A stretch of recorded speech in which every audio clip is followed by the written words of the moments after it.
So the idea of koinonia is to bring you into participation and partnership with God to a point where the burdens of God becomes your burdens, the essence of God becomes your essence, the ways of God becomes your ways, the thoughts of God becomes your thought.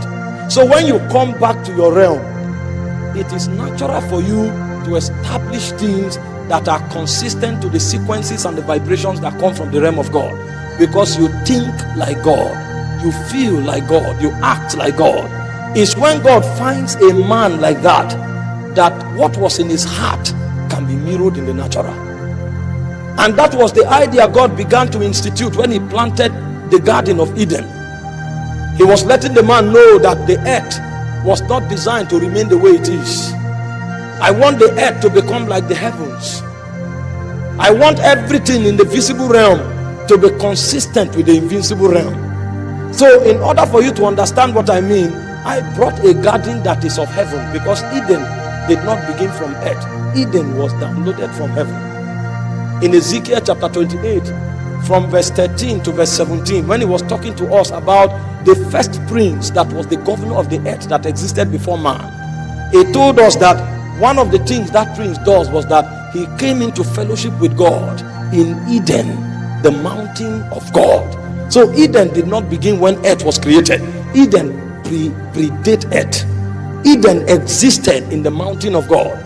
But in order for the man to understand the nature of his assignment on earth, God decided to plant Eden. So as he sees Eden, he will know what to do with the other parts of the earth. So he says to dress the garden and to keep it. And when he said dress the garden, it was actually priesthood, in order to connect the earth to the heavens, so much so that the energy of heaven will download into the earth. And when it says to keep it, is kingdom assignment. Dominate the other parts of the earth and make it become like that which came from heaven.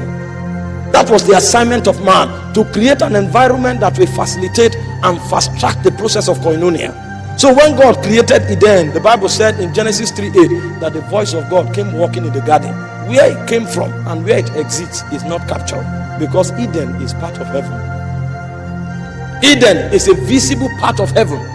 So God had the liberty to stroll into Eden and to stroll out. You wouldn't know when it happens, because when it said in the cool of the day, it means the moment of the Spirit. It was not a time, it was a moment when God extended his presence into the place, so much so that the man can fraternize with him. So the idea of creation is to bring another realm where God can dwell comfortably, and the way to achieve it is koinonia. But the devil understood it, so he came and truncated the process. And when he truncated the process, man could no longer tarry there, and Eden vanished, because Eden was downloaded. The gatekeeper had been removed, so the system had to vanish. And when Eden vanished from the earth, man was separated from God.